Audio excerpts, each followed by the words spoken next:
Hello everyone, मैं हूं बबलू पांडे और एक बार फिर से आपका स्वागत है लक्ष्य क्लासेस बलिया के यूट्यूब चैनल में।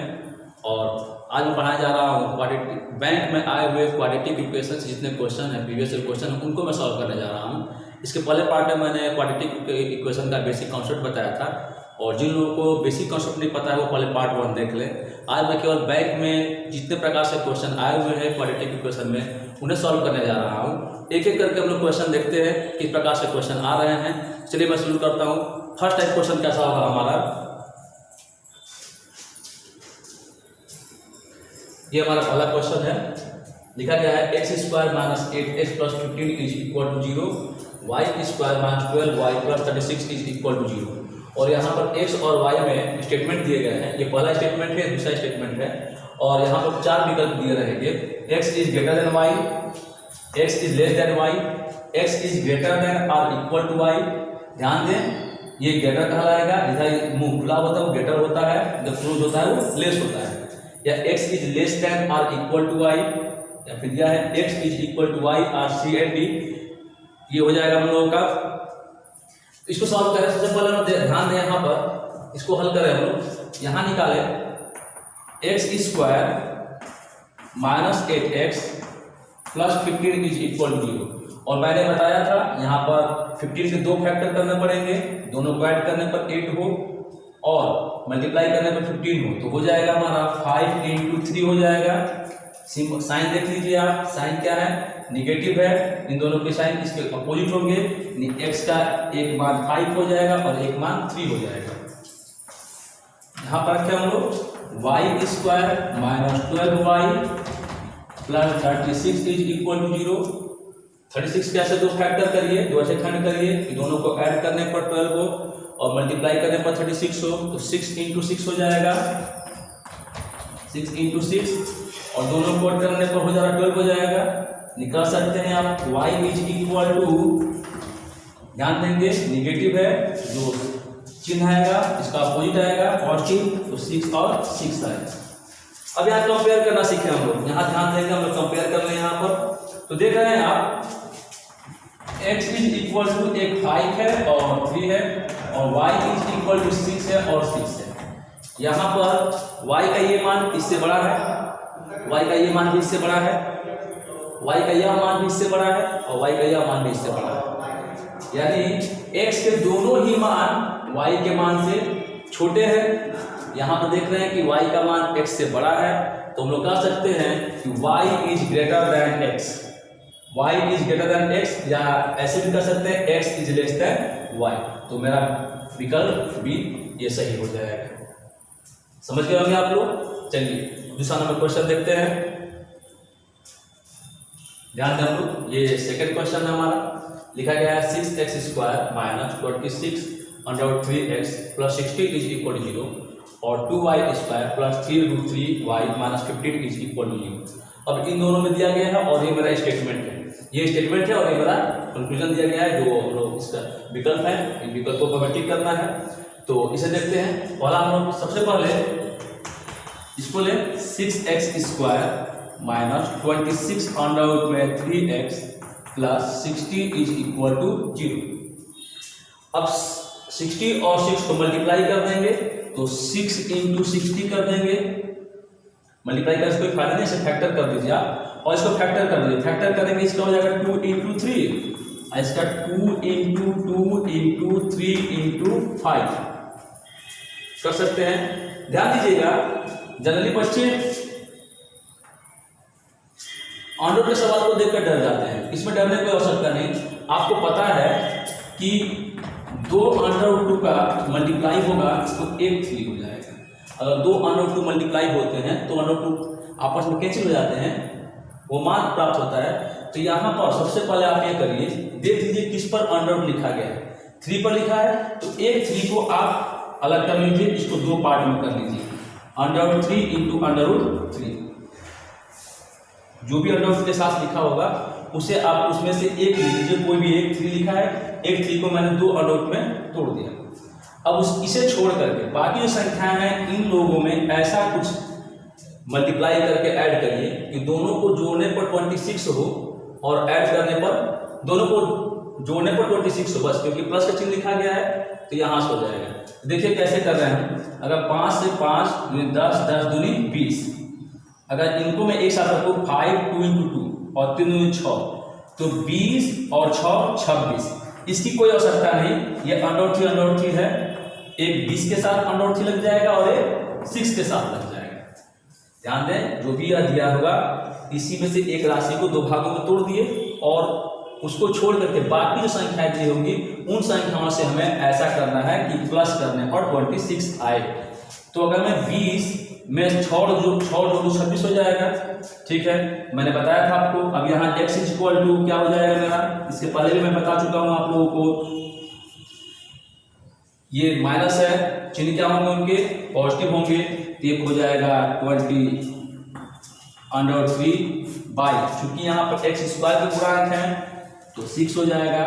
और यहाँ पर देख लेंगे हम लोग, फिर एक हो जाएगा मेरा 6√3/6 हो जाएगा। तो ये हो जाएगा x इक्वल टू, आप चाहे तो कटा सकते हैं, 2 से कट जाएगा 10 और 3 हो जाएगा, और ये हो जाएगा हमारा 3.3 समथिंग कितना हो जाएगा, और ये कट जाएगा, ये हो जाएगा √3। चलिए y को देखा जाए, y ले हमने यहाँ पर, तो 2y² plus 3√3y minus 15 is equal to 0।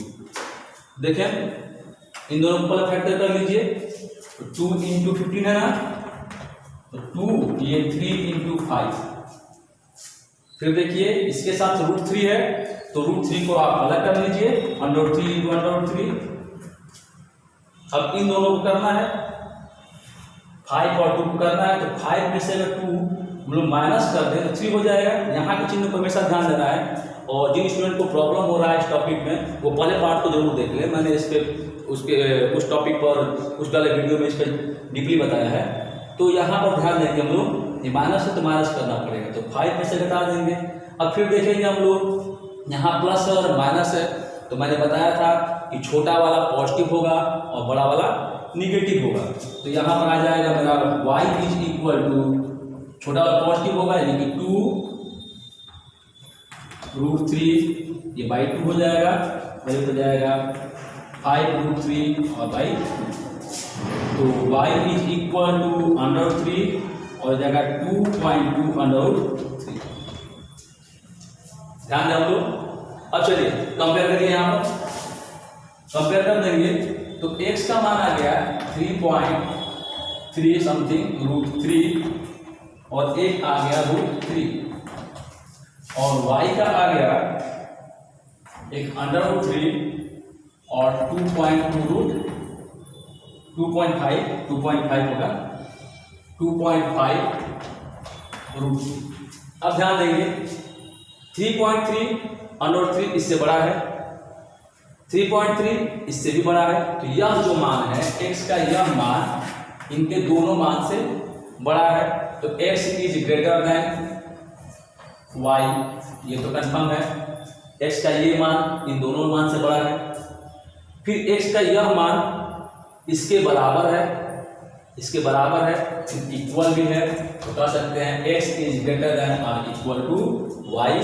देख लें हम लोगों का विकल्प नंबर सी ये सही होता है।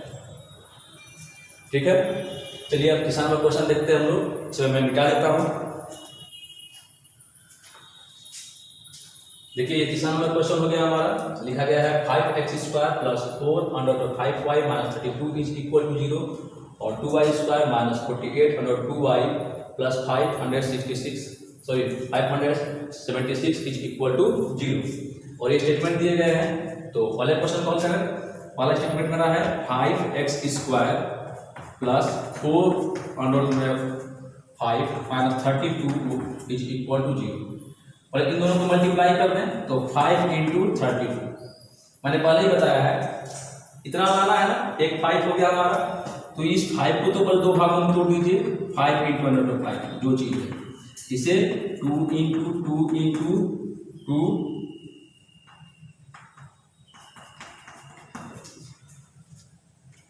अगर चूंकि ये अंडर में 5 है इसलिए इसको तो सोचना ही नहीं है, इसको तो लेना ही नहीं है, इन्हीं पर देखा जाए तो अगर 8 में से मैं 4 घटा दूँ -4 हो जाएगा हमारा, तो हो जाएगा एक 8 के साथ अंडर 5 लग जाएगा और एक 4 के साथ लग जाएगा।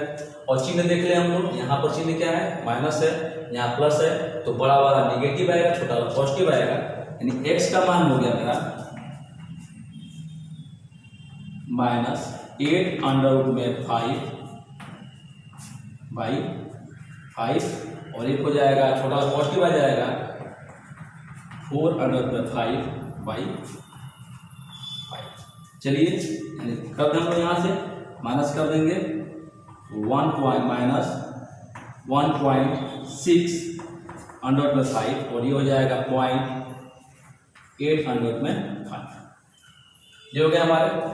जबकि सेकेंड स्टेटमेंट को सॉल्व किया जाए, सेकेंड स्टेटमेंट है मेरा 2y² माइनस 48 अंडर में 2y plus 576 is equal to 0।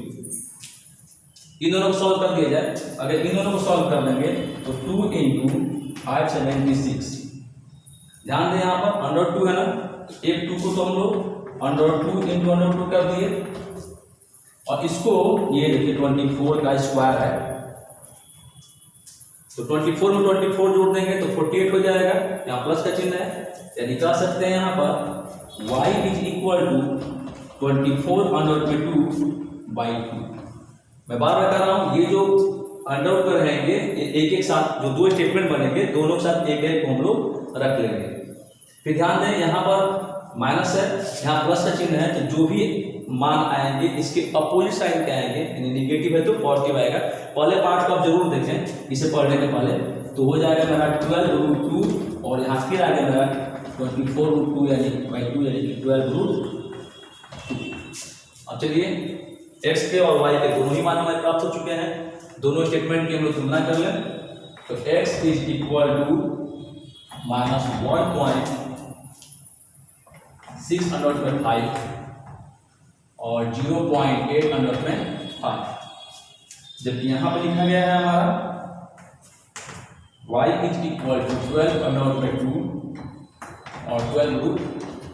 आप देख रहे हैं कि अंडर 2 अंडर 5 की राशि में बहुत ज़्यादा अंतर नहीं होगा, इसका 1.414 होता है, इसका 2 पॉइंट समथिंग होता है, तो वो उतनी बड़ी राशि नहीं होगी कि बड़ी हो जाएगी, 2 पॉइंट समथिंग ही होगा इसका भी। तो देखिए हम लोग दोनों स्थिति में ये इससे बड़ा है, ये इससे ही बड़ा है, इसका मान बड़ा है, यानी कह सकते हैं x is less then y। ये हमारा आंसर हो जाएगा। आपका स्टेटमेंट कौन सा हो जाएगा, बी नंबर स्टेटमेंट आपका सही हो जाएगा। ध्यान देंगे सर, देखें क्वेश्चन नंबर 4 है हमारा, लिखा गया x² + 6x minus 135 is equal to 0, y² 10y minus 144 is equal to 0। पहले वाले स्टेटमेंट को ले लें हम लोग, पहला वाला स्टेटमेंट हो जाएगा x² + 6x minus 135 is equal to 0। तो 135 का ऐसा फैक्टर करिए घटाने पर 6 हो और गुणा करने पर 135 हो, तो हो जाएगा 15 और 6 15 और 9। अगर मैं 15 में 9 से मल्टीप्लाई कर दूँ, 15 9 135 और 15 9 हो जाएगा 6 हो जाएगा।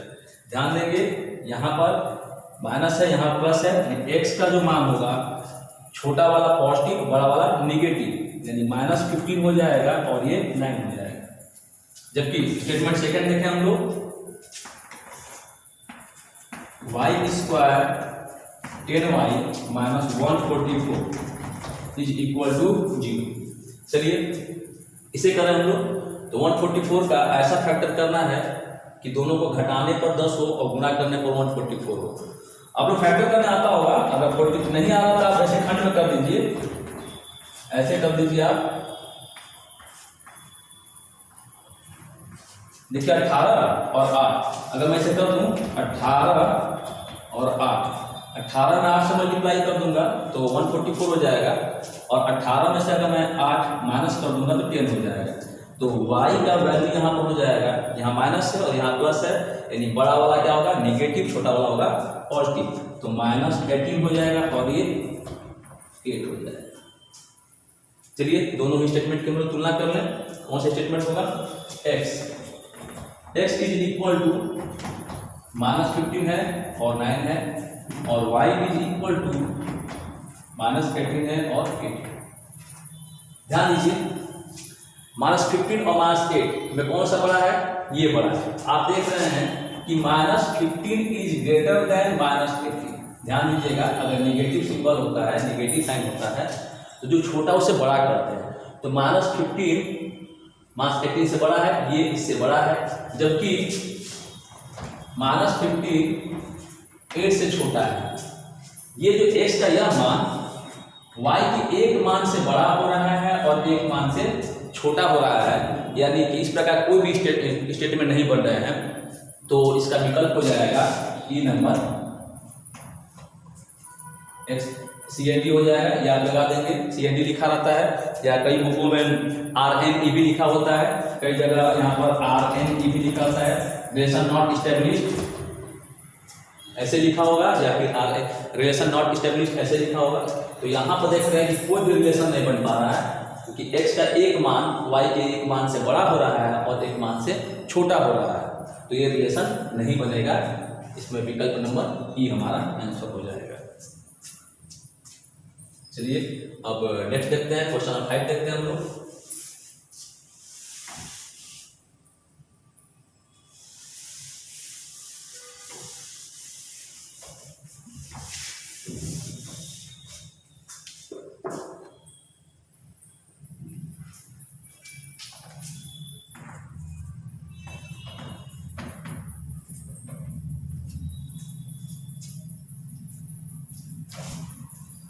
चलिए क्वेश्चन नंबर 5 देखिए आप लोग।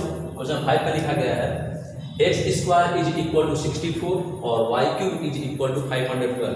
चलिए इसे हम लोग हल करें, तो पहले वाले स्टेटमेंट को ले लें हम लोग। लिखा है x² इज इक्वल टू 64, यानी x is equal to plus minus under root में 64, तो x का एक वैल्यू आएगा -8 और एक वैल्यू आएगा +8।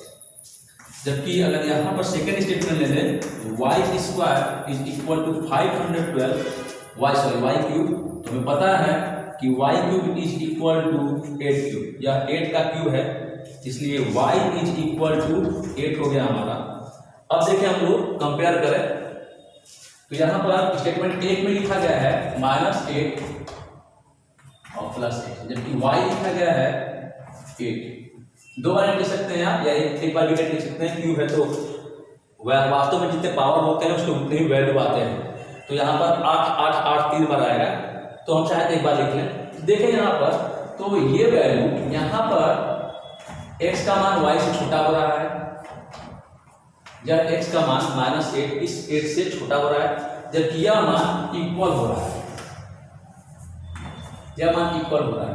तो x का यह मान इससे छोटा हो रहा है और यह मान बड़ा हो रहा है, यह मान बराबर हो रहा है, तो कह सकते हैं x is less than or equal to y। x का मान या तो y से छोटा है या फिर y के बराबर है, तो लिख देंगे x is less than or equal to y। ये मेरा स्टेटमेंट डी सही है। ठीक है, ये भी क्वेश्चन हो गया हमारे। चलिए मैं अब इसके बाद नेक्स्ट क्वेश्चन बताता हूँ, उसे देख लें हम लोग।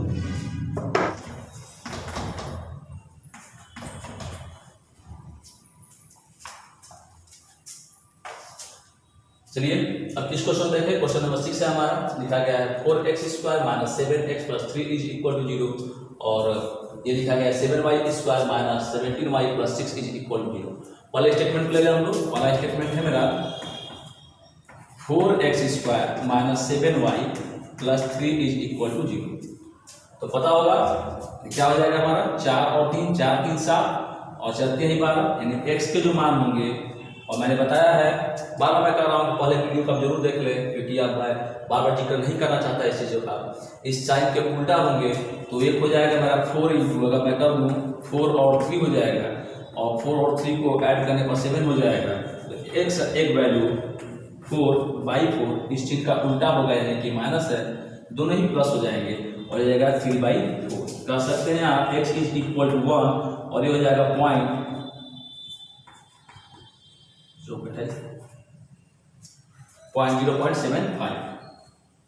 जबकि अगर y के स्टेटमेंट को लिया जाए तो लिखा गया है 7y² plus 17y plus 6 is equal to 0। Multiply कर देंगे तो 42 हो जाएगा। ऐसा फैक्टर करना है कि दोनों को ऐड करने पर 17 हो, तो हो जाएगा इसका फैक्टर करें तो 14 इंटू 3, 14 और 3 जोड़ेंगे 17 हो जाएगा। तो यहाँ पर y का वैल्यू आ जाएगा, इस चिन्ह का अपोजिट साइन आएगा क्योंकि यहाँ पर प्लस लिखे गए हैं, यानी माइनस 14/7 सॉरी प्लस हो जाएगा, चिन्ह का उल्टा आएगा, प्लस हो जाएगा और एक हो जाएगा 3/7। आप देख रहे हैं कि y इज इक्वल टू 2 और एक हो जाएगा 0.7, 0.28 2 ऐसा समथिंग आ जाएगा। अब चलिए तुलना किया जाए, दोनों को कंपेयर करें हम लोग। x का वैल्यू दिया है, एक 1 है और एक है 0.75 और y के वैल्यू मिल गए, एक 2 हो गया और एक हो गया मेरा 0.4। चलिए x की किस वैल्यू से तुलना करें, अगर x की किस वैल्यू से y के दोनों वैल्यू की तुलना करें तो हो जाएगा मेरा x का ये मान y के इस मान से छोटा है, यानी कि 1 इज लेस देन 2 है। x का यह 1 मान y के इस मान से छोटा है, 1 इज लेस देन 2, जबकि x का ये मान y के इस मान से बड़ा है, 0.4 बड़ा है। यहाँ पर x का एक मान y से छोटा आ रहा है और x का एक मान y से बड़ा आ रहा है, तो यह रिलेशन नहीं बनेगा। तो यहाँ हो जाएगा हमारा विकल्प नंबर ई सही हो जाएगा। RNE कर सकते हैं या CND कर सकते हैं। तो उम्मीद है आप लोगों को समझ में आया होगा ये टॉपिक। क्वाड्रेटिक इक्वेशन से इसी प्रकार के क्वेश्चन आते हैं, उसमें या तो अनडाउट करके आएंगे या सिंपल क्वेश्चन आएंगे या फिर किसी पे स्क्वायर होगा किसी पे क्यूब होगा, बस इन्हीं 3 प्रकार से क्वेश्चन आते हैं और उसी में अलग अलग प्रकार से क्वेश्चन बनते हैं। ये प्रीवियस ईयर में आए हुए क्वेश्चन थे जिन्हें मैंने सॉल्व कर दिया है। उम्मीद है आप लोगों को समझ में आ गया होगा। और अगर किसी को इस टॉपिक को प्रॉब्लम हो या कहीं x और y के मान निकालने में कहीं प्रॉब्लम हो रहा हो तो उसे रिक्वेस्ट है कि पहले पार्ट को जरूर देख लें। मैंने पहले पार्ट में x के मान को कैसे निकालना है और चिन्हों का ख्याल कैसे करना है इसके बारे में मैं विस्तृत से बताया हूँ। और हमारी कोचिंग संस्थान जहाँ हम लोग ऑफलाइन पढ़ाते हैं वो बलिया के द्वारकापुरी कॉलोनी में है। तो जो स्टूडेंट अगर ऑफलाइन हमसे पढ़ना चाहते हैं वो बलिया द्वारकापुरी कॉलोनी में आकर के संपर्क कर सकते हैं। मोबाइल नंबर और अदर जो डिटेल्स हैं वो इसी वीडियो में मिल जाएंगे आप लोगों के। तब तक के लिए जय हिंद।